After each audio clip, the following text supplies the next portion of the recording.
আমার শ্বশুরমশাই রোজ রাতে এক গ্লাস ফলের রস তৈরি করে আমার ঘরে নিয়ে আসতেন। তিনি অত্যন্ত স্নেহ করে নিজের হাতে আমাকে সেই ফলের রস খাইয়ে দিতেন, আর আমিও তার এই ভালোবাসার প্রতি সম্মান জানিয়ে প্রতিদিন রাতে সেটা পান করতাম। কিন্তু এরপর প্রতিদিন সকালে ঘুম থেকে উঠে আমি দেখতাম যে আমার চুলগুলো খুব এলোমেলো হয়ে আছে, এমনকি আমার পরনের পোশাকও ভীষণ এলোমেলো অবস্থায় থাকত। আমি ঠিকমতো হাঁটতেও পারতাম না এবং আমার তলপেটে প্রায়ই একটা অদ্ভুত ব্যথা অনুভূত হতো। অনেক পরে আমি অনুধাবন করতে পেরেছিলাম যে আমার এই অবস্থার কারণ ছিল শ্বশুরমশায়ের হাতে তুলে দেওয়া সেই ফলের রস। আমার শ্বশুরবাড়ির প্রত্যেকেই নিজ নিজ পেশায় প্রতিষ্ঠিত ছিলেন।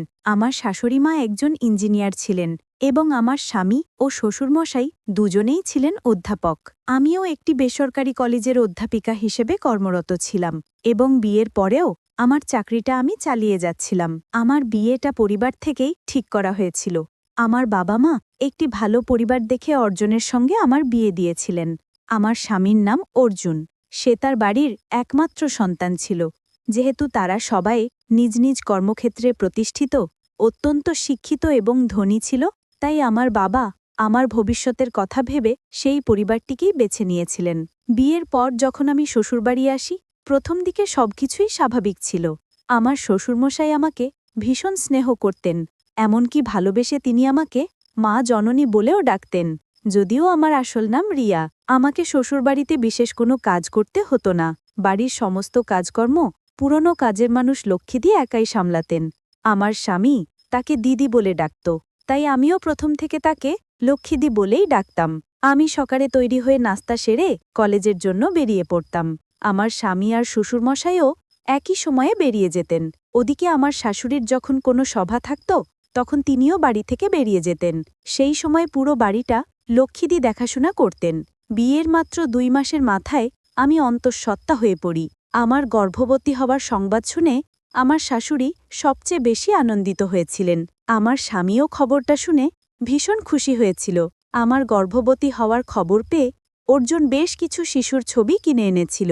সে আমাকে বলেছিল এই ছবিগুলো যেন আমি আমাদের ঘরের দেওয়ালে টাঙিয়ে রাখি, যাতে প্রতিদিন সকালে ঘুম থেকে উঠে আমি ওই সুন্দর শিশুদের মুখগুলো দেখতে পাই। তার বিশ্বাস ছিল এতে নাকি আমাদের সন্তানও খুব সুন্দর হবে। তবে সেই ছবিগুলোর প্রত্যেকটিই ছিল ছেলে শিশুর।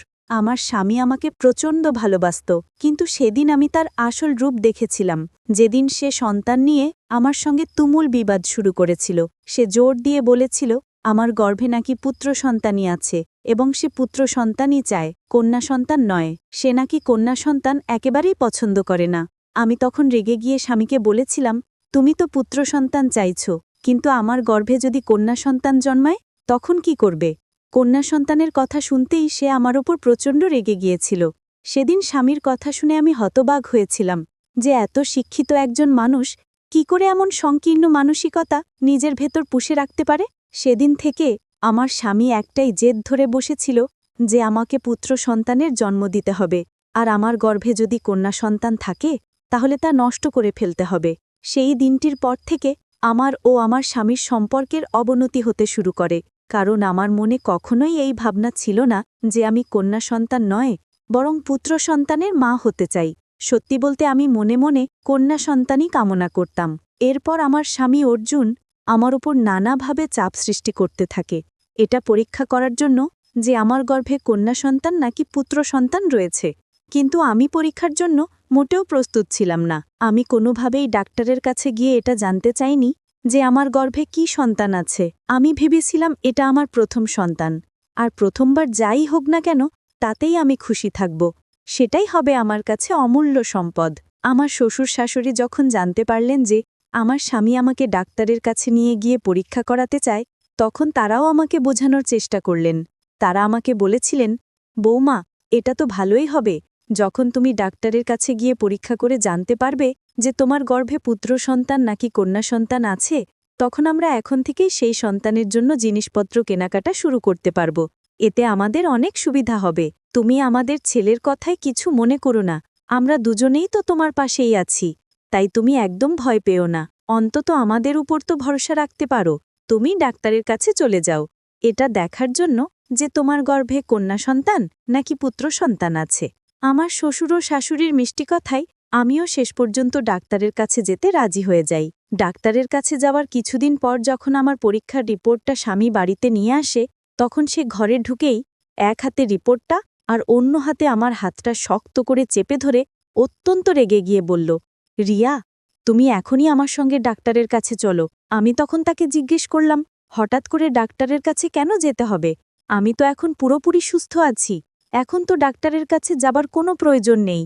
তখন স্বামী আরও রেগে গিয়ে বলল, আমি যা পছন্দ করি না সেটাই তোমার গর্ভে আছে। শুধু তা না, তোমার গর্ভে দুটো যমজ কন্যা সন্তান আছে, যা আমি কোনো দিনও মেনে নিতে পারব না। আমার স্বামী কখনোই চায়নি যে আমার এই কন্যা সন্তান দুটি পৃথিবীর আলো দেখুক, তাই সে আমার সন্তান দুটিকে নষ্ট করে দিতে চেয়েছিল। কিন্তু আমি কোনোভাবেই ডাক্তারের কাছে যেতে রাজি ছিলাম না। সেদিন আমার স্বামী যখন আমাকে ডাক্তারের কাছে নিয়ে যাওয়ার জন্য হাত ধরে টানাটানি শুরু করেছিল, তখন আমি চিৎকার করতে শুরু করি। আমি যেহেতু দোতলার ঘরে থাকতাম, আমার চিৎকার শুনে আমার শ্বশুর ও শাশুড়ি ওপরে এসে আমার প্রতি তার ছেলের সেই দুর্ব্যবহার নিজের চোখে দেখতে পান।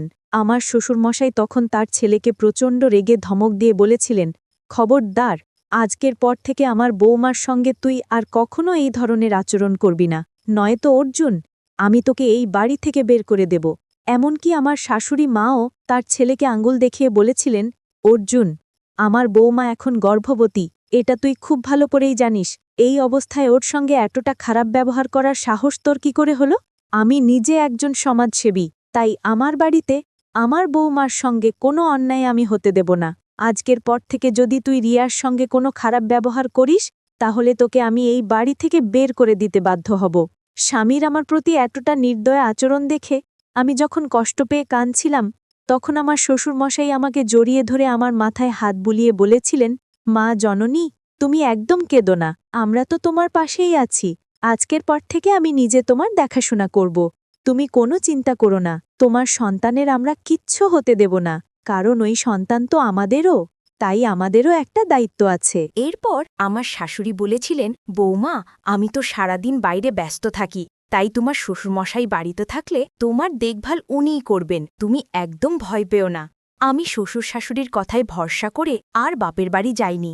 না হলে আমি তো ভেবেই নিয়েছিলাম যে আমার স্বামী অর্জুন যেহেতু আমার সন্তান দুটিকে গ্রহণ করবে না, তাই আমি বাপের বাড়ি চলে যাব। আমার স্বামী অর্জুনের এই খারাপ ব্যবহারের কথাগুলো আমি আমার বাবা মাকে আগেই জানিয়েছিলাম এবং এটাও বলেছিলাম যে আমার শ্বশুর শাশুড়ি কিভাবে আমার যত্ন নেন এবং আমাকে ভালোবাসেন। আমার বাবা মাও আমার শ্বশুর শাশুড়ির উপর ভরসা করেই আমাকে সেখানে রেখেছিলেন, না হলে তারাও আমাকে নিজেদের সঙ্গে বাড়ি নিয়ে যেতেন। সেদিনের পর থেকে প্রতিদিন রাত্রে আমার শ্বশুরমশাই অনেক স্নেহ নিয়ে আমার ঘরে ফলের রস নিয়ে আসতেন, আর আমি সেই রস বেশ তৃপ্তি করেই খেতাম। কিন্তু আমি জানতাম না সেটা কিসের রস, কারণ শ্বশুরমশাই নিজের হাতে আমাকে খাইয়ে দিতেন। শুধু তাই নয়, তিনি বলেছিলেন, রিয়া, তোমাকে নিচে নামার কোনো দরকার নেই, বাড়ির সব কাজ বাড়ির মানুষেরা করে নেবে, তুমি শুধু ওপরে থেকে নিজের আর তোমার সন্তানের খেয়াল রাখো। শ্বশুরমশায়ের কথা শুনে আমিও ওপরের ঘরেই থাকতাম, যা প্রয়োজন হতো লক্ষ্মীদেরকে ডেকে বলতাম। ওদিকে আমার স্বামী তো সেই দিনের পর থেকে আমার ঘরে থাকা তো দূরের কথা, আমার সঙ্গে কথাই বলা বন্ধ করে দিয়েছিল। সে আমার মুখ দেখবে না বলে নিচের তলার একটা ঘরে থাকতে শুরু করেছিল, আর আমার শ্বশুরমশাই সকালের নাস্তা থেকে শুরু করে রাতের খাবার সবকিছুই নিজের হাতে আমার জন্য নিয়ে আসতেন এবং আমাকে অনেক যত্ন করে খাইয়ে দিতেন। এভাবে প্রায় এক সপ্তাহ চলার পর কেন জানি না রাতের বেলা শ্বশুরের হাত থেকে সেই ফলের রস খাওয়ার পরদিন সকালে আমার শরীরটা খুব খারাপ লাগত। এভাবে প্রায় 10 দিন কেটে যাবার পর আমি আমার শাশুড়িকে বিষয়টা জানাই। আমি তাকে বলি যে শ্বশুরমশাই আমাকে রাতে যে রসটা দেন সেটা খাওয়ার পরেই হয়তো আমার শরীর খারাপ করে। আমার শ্বশুরমশাই আমাকে এতটা ভালোবেসে রসটা খাওয়াতেন যে আমি তাকে না বলতে পারতাম না। শাশুড়িমা তখন আমাকে বলেছিলেন, বৌমা, এই কিছুদিন আমি সবার কাজে খুব ব্যস্ত ছিলাম, এবার থেকে তোমার খাওয়া দাবার দায়িত্ব আমার, তুমি একদম চিন্তা করো না, দরকার হলে আমি তোমাকে ডাক্তারের কাছে নিয়ে যাব।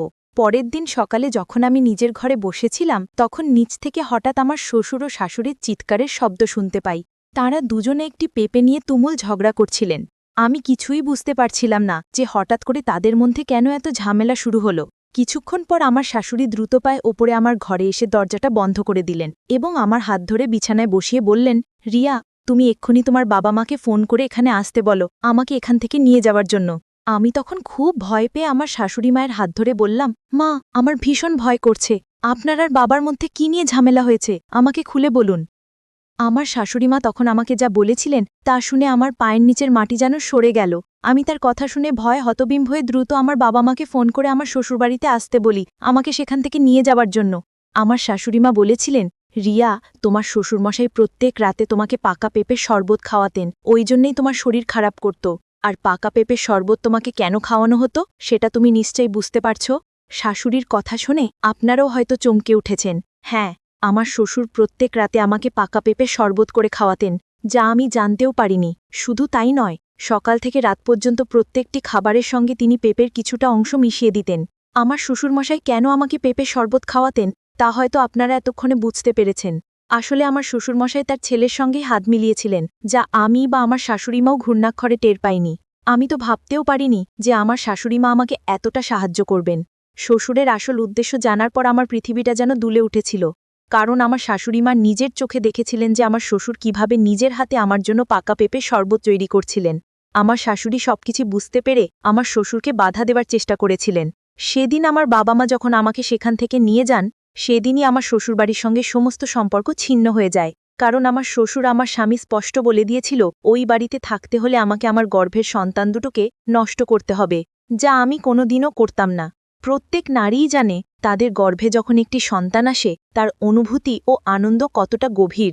কোনো মাই চাইবে না তার প্রথম সন্তানকে কোনোভাবে আঘাত করতে, তাই আমিও তাদের সঙ্গে সব সম্পর্ক ছিন্ন করে আমার বাবা মায়ের সঙ্গে বাপের বাড়ি চলে এসেছিলাম। কারণ আমি বুঝে গিয়েছিলাম শ্বশুরবাড়িতে থাকলে আমার শ্বশুরমশাই ও আমার স্বামী মিলে কোনো না কোনো অজুহাতে আমার সন্তানদের ক্ষতি করে দেবে। আমি বাবা মায়ের সঙ্গে বাড়ি ফিরে আসার 7 মাস পর দুটি ফুটফুটে কন্যা সন্তানের জন্ম দিয়েছিলাম। এই ঘটনাটা ঘটার পর আজ 1 বছর হয়ে গেছে। আমার মেয়েরা এখন 1 বছরের, কিন্তু আমার শ্বশুরমশাই ও আমার স্বামী আজও পর্যন্ত আমার মেয়েদের মুখ দেখতে আসেনি। তবে আমার শাশুড়ি প্রতি মাসে আমার ও আমার মেয়েদের সঙ্গে দেখা করতে আসেন। আমার বাবা মা তো স্পষ্ট জানিয়ে দিয়েছেন যে ওই বাড়িতে আমাকে আর কখনোই পাঠাবেন না, এবং তারা নিজেদের নাতুনিদের সমস্ত দায়িত্ব পালন করতে পারবেন। আসলে আমার শ্বশুরমশাই ও আমার স্বামী যেহেতু অধ্যাপক ছিল, তাই তারা আইনের ভয় আমার সঙ্গে খুব চতুরতার সঙ্গে অন্যায় করার চেষ্টা করেছিল, কারণ তারা খুব ভালো করেই জানত যে তারা যদি সরাসরি আমার সঙ্গে কোনো অন্যায় করত তাহলে আমি নিশ্চয়ই পুলিশের সাহায্য নিতাম। তাই আমার শ্বশুর চালাকি করে তার ছেলের পক্ষ নিয়ে আমাকে নিজের মিথ্যে ভালোবাসার জালে ফাঁসিয়ে আমার মেয়ে দুটোর ক্ষতি করতে চেয়েছিল। এখন আমি শুধু বেঁচে আছি আমার মেয়ে দুটোর মুখ দেখে। তারা দুজনে যখন আমাকে মা বলে ডাকে তখন আমার জীবনের সব দুঃখ কষ্ট দূর হয়ে যায়। আমি ওই ধরনের পরিবারের মানুষদের সঙ্গে থাকতে চাই না, যারা মেয়েদের তুচ্ছ নিচু চোখে দেখে। তার থেকে অনেক ভালো আমি সারা জীবন আমার দুটো মেয়েকে নিয়েই কাটিয়ে দেব। বন্ধুরা, আজকের গল্পটি এখানেই শেষ করছি। গল্পে কোনো ভুল ত্রুটি থাকলে ক্ষমা করে দেবেন। গল্পটি ভালো লাগলে অবশ্যই লাইক, শেয়ার ও সাবস্ক্রাইব করতে ভুলবেন না।